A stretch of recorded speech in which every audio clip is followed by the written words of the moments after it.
A year into my marriage, life seemed steady until a sudden storm disrupted my calm. My husband unexpectedly announced that I would need to take care of my father-in-law, who had suffered a serious accident and was now incapacitated. This was my first experience with such a situation, and I found myself overwhelmed. To my astonishment, my husband and mother-in-law decided to take a vacation in Hawaii, leaving me behind to tend to his father. They had no idea that this decision would lead to unforeseen tragedy. My name is Marigold, and I'm 32 years old. I've always had a passion for cooking, which led me to work for a major restaurant chain after graduating college. For the past 8 years, I've been in the planning department, where I developed new menu items. It was during this time that I met Merrick, the man who would become my husband. 2 years ago, after a long day, I visited my favorite Japanese pub, a place I frequented for some relaxation. That evening, I took a seat at the counter, and Merrick happened to be sitting next to me. Thanks to the friendly pub owner, we struck up a conversation and quickly discovered we were the same age. We clicked instantly, exchanged contact information, and before long, Merrick began inviting me out for dinner. As we spent more time together, I was drawn to his cheerful, easygoing nature, and it wasn't long before we started dating. After a year, we fell in love and tied the knot just 6 months ago. Now, we live in a cozy apartment conveniently located between our workplaces. With both of us working, I sometimes let house chores slide, but Merrick always reassures me with a smile, saying, "You don't have to be perfect at everything. I'm just happy being with you." His sweet and understanding nature makes me feel fortunate to be his wife. Our life together is filled with love and laughter, and even 6 months into our marriage, we still share heartwarming moments. I truly believed our happiness would last for years to come. Then one day, everything changed. I came home from work expecting the usual cheerful greeting from Merrick, but was instead met with an unsettling silence. Merrick sat in the living room, his gaze fixed on his phone, worry etched across his face. My heart sank as I approached him, sensing something was wrong. "Merrick, are you okay?" I asked, anxiety creeping into my voice. He barely looked up, his voice heavy with dread. "It's my mom," she called. "Your dad had an accident." The news hit me like a punch to the gut. I could hardly process what he was saying, but I knew we needed to act quickly. I grabbed Merrick's hand, urging him, "We need to go see him right now." But he shook his head. "We can't go yet." "Why not? Is he not doing well?" I asked, fear creeping into my voice. "He's not, but Mom's with him. She'll stay by his side until he gets better." His quiet response only deepened my anxiety. I released his hand and sank into the couch, feeling utterly helpless. My father-in-law had just turned 67 and despite his age, had always been in great health, spending his weekends hiking and golfing. The thought of him lying in a hospital bed felt surreal. I could see that Merrick was struggling too. Not only was his father seriously injured, but he was also the president of the company Merrick worked for.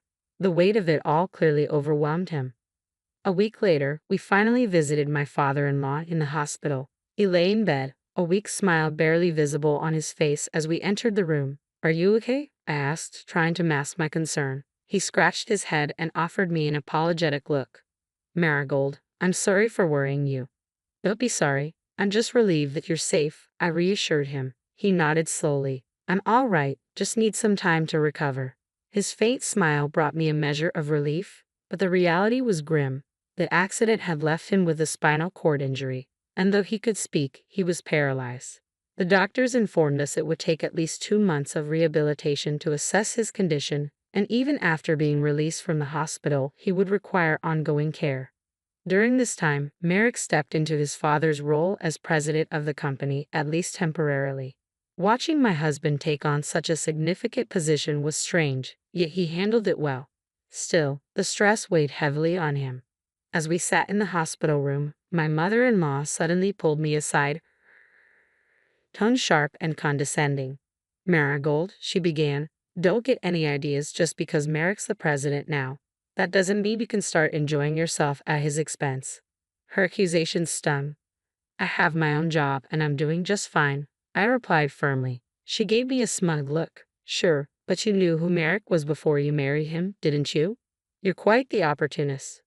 Her insinuation was clear, and this wasn't the first time she had made such remarks. She seemed to believe I had married Merrick for his family's wealth and status, but the truth was, I had no idea about his background when we first met. Still, my mother-in-law's hostility had lingered from the beginning, and I had tried to ignore it. But this time, I couldn't hold back. I couldn't hold back any longer. I didn't marry him for his money, I snapped. Merrick's vibrant personality had always drawn me in, but now I felt a wave of betrayal wash over me. His mother's sharp words hit me hard. What are you talking about? You speak to me as if you really know who I am. I shot back, but her gaze remained icy. Exactly, and no matter what you say or do, I will never approve of you, she replied with a smirk. My father-in-law, sensing the rising tension, asked, "Is everything all right?" "It's nothing," she said quickly, glaring at me before turning away. It was painfully clear that my mother-in-law adored Merrick. She probably thought I was just some woman who had married her son for his money, especially since we had tied the knot after dating for only a year. From the very first moment I met her at our wedding, she had been ruthless toward me. I never imagined her sarcasm and hostility would continue, but what troubled me even more was Merrick's apparent worship of her. A few days later, he dropped another bombshell. "Marigold, you know Dad will be released from the hospital in about 2 months, right?" "Yeah, why?" I asked, sensing something was coming. "Well, when that happens, we're moving in with my parents," he said nonchalantly. "What? Where did this come from?" I gasped, taken aback. "Mom suggested it. She said it would be the perfect time for us to move in together. She can't take care of Dad by herself," he explained, as if it were the most logical thing in the world. "But we can't just do this so suddenly," I protested. "What are you talking about? We're all in this together." "Mom's really grateful," he said, brushing off my concerns. I felt utterly confused. It was clear that Merrick and his mother had already made their decision, and my opinion didn't seem to matter. Every time I tried to bring up the subject afterward, Merrick ignored me, and his devotion to his mother only seemed to strengthen. Meanwhile, his attitude toward me grew increasingly critical. "How's the packing going?" he demanded one day. "I won't be able to take time off for the move, so you'll have to handle it all. You're also in charge of the housework and taking care of Dad. Don't let Mom down." His words left me feeling mentally drained, and the looming move only added to my stress. At work, the company was entering its busiest season, and I was struggling to keep up with both my job and the overwhelming task of moving. I was physically and mentally exhausted. 2 months later, we finally moved in, and my father-in-law was discharged from the hospital. There was no time for me to catch my breath. I immediately stepped into the role of caregiver. My day began at 3 a.m. as I prepared breakfast, did laundry, and then went to help my father-in-law with his morning massage and get him dressed. After breakfast, I would feed him before rushing off to work, always feeling pressed for time. Despite my best efforts, my mother-in-law was never satisfied. Every morning, just as I was about to leave for work, she would stop me. "Marigold, can I have a word?" she'd say. "I'm sorry, I'm running late," I would reply, trying to make my escape. "What's your rush? Sit down. I need to talk to you about breakfast." "It wasn't good enough today," she insisted, her voice dripping with disapproval. "I'll fix it when I get back," I said desperately, eager to leave. But she would raise her voice and demand, "No, sit down now." These confrontations set my heart racing and my head pounding. I started experiencing panic attacks and my stress levels skyrocketed. Each day felt like I was walking on eggshells, desperately trying to avoid triggering her complaints. I was barely making it to work on time, and my coworkers began to notice. They could tell something was wrong, but I couldn't bring myself to share the truth. 3 months had passed since my father-in-law's return from the hospital, and I felt overwhelmed by my responsibilities. When I got home from work, I had to dive straight into dinner preparations. No matter how quickly I rushed through it, Merrick always found something wrong with every meal. "What is this, Marigold? I come home exhausted and you expect me to eat fish? Really?" he'd say, glaring at the plate in front of him. "I'm sorry," I would mutter. "I had to leave the kitchen to help your father, so I made something quick. You should be making something that boosts my energy." "I didn't want boiled fish," he'd reply, then grab a cup of instant noodles, pouring hot water into it. My mother-in-law watched silently, a smirk playing on her lips as she savored my defeat. Feeling completely crushed, I went to help my father-in-law prepare for bed. He noticed my pale face and asked gently, "Marigold, are you okay? You don't look well."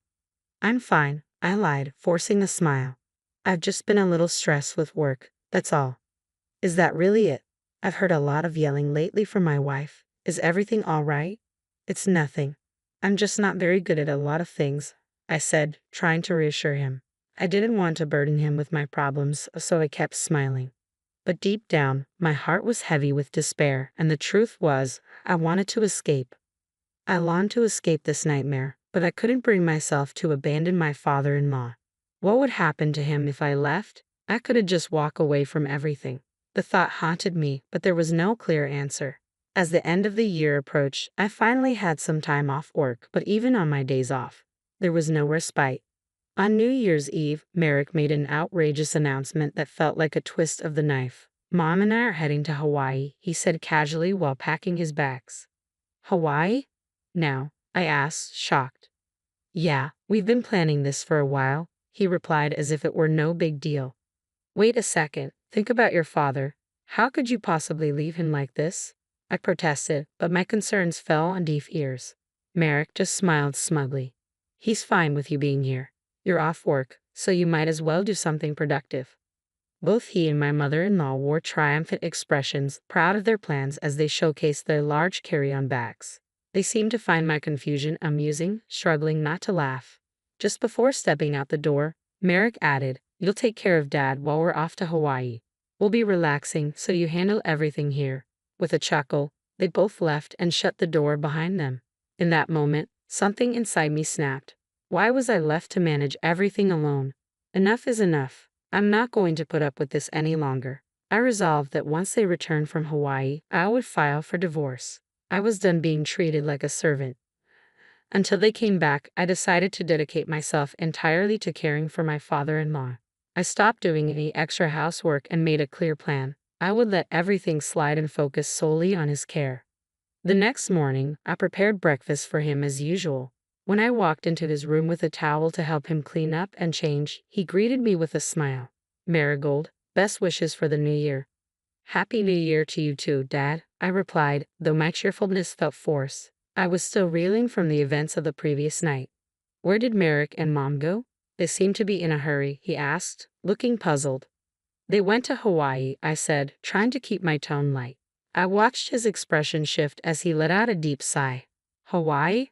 Really?" He looked skeptical, shaking his head. "What's going on?" Suddenly, his mood changed and he gave me a curious smile. "Marigold, I've been waiting for the right moment to talk to you. I owe you an apology," he began, his voice calm yet serious. "Wait, what do you mean?" I asked, confused about where this was headed. He continued, "I've been able to get out of bed on my own for a few days now, but I kept it to myself. I wanted to see how things played out." Confused, I urged him to explain further. Slowly, he revealed everything. He had noticed how I was being mistreated, how Merrick and my mother-in-law had ignored his needs while piling all the responsibility onto me. "I asked them to help with small errands, but they refused," he explained. "They didn't care at all." It wasn't just that. My father-in-law also shared that he had received complaints from the company's executive director. Apparently, Merrick had been slacking off as acting president, and this trip to Hawaii was the final straw. My father-in-law suspected that Merrick had used company funds to pay for it, so he had asked a representative to monitor Merrick's actions. Sure enough, Merrick's mismanagement and laziness were exposed, injuring everyone at the company. "As soon as I get back, I'll be returning as president," my father-in-law told me. "And as for Merrick, I'm going to fire him. He's not fit for this role." Then he revealed another surprise. While Merrick and my mother-in-law were away, we were going to change the locks on the house. "They won't be coming back here," he said firmly. I was stunned but felt a wave of relief wash over me. Things were finally falling into place. A week passed, and then one afternoon, the doorbell rang. The front door rattled as Merrick and my mother-in-law, fresh from Hawaii, tried to get inside. The intercom buzzed incessantly. I picked it up and calmly greeted them. "How was your trip?" I asked, feigning cheerfulness. "What?" "Marigold, open the door," Merrick demanded, sounding frantic. "We can't get in." "I can't do that," I replied coolly. "Your father told me not to." "What are you talking about? Just open the door already," he pleaded. "Oh, and by the way," I continued, "I heard your trip was paid for with company funds. Care to explain that?" His voice faltered. "How? How did you know about that?" I watched their shocked faces on the monitor, struggling to hold back my laughter. Just then, my father-in-law joined the conversation, his voice firm and authoritative. So, you really did embezzle money from the company, didn't you? Merrick was taken aback. Dad, you? How are you standing? I've been able to stand for days now, thanks to Marigold helping me with my rehab, he replied. And I know all your behavior at work, thanks to the managing director. You've been lazy and irresponsible. Dad, no, that's not true. Merrick stammered, panic rising in his voice. Enough. My father-in-law cut him off. You're fired. You're no longer welcome at the company. Pack up your things and leave the office immediately. Merrick was now in tears, pleading through the monitor. Marigold, please, you won't leave me, will you? I couldn't hold back any longer. What are you talking about? Do you have any idea what you've put me through? You and your mother have taken advantage of me from the start, forcing me to care for your father while treating me like a servant. Do you even realize how much I've suffered? Calm down, Marigold. I'm sorry. I'm really sorry, he cried. Your apology means nothing, I replied coldly. When you left for Hawaii, I realized there was no point in continuing this marriage. I don't want anything more to do with you. I'm done. Merrick stood there, dazed, as my mother-in-law rushed to support him. It was a pitiful sight, mother and son united in defeat. My father-in-law, holding the divorce papers I had picked up earlier, stepped forward and handed them to Merrick. Sign these now, he ordered. Merrick and my mother-in-law signed the papers without protest, knowing they had no other choice. I kicked them out of the house and locked the door behind them, ignoring their pleas as they pounded on the door and begged to be let back in. Since that day, I haven't seen either of them. Rumor has it they're both unemployed and living in a comic book cafe, picking up odd jobs just to get by. It's a far cry from the comfortable life they used to lead, but I believe it's the punishment they deserve. After the divorce, my father-in-law graciously told me, I'll hire a housekeeper from now on. You're free to live your own life. I took his advice and moved into a place closer to my job. Now, I'm living a peaceful, fulfilling life, and I'll always be grateful to my father-in-law for helping me escape that nightmare. I'm determined to repay his kindness in any way I can.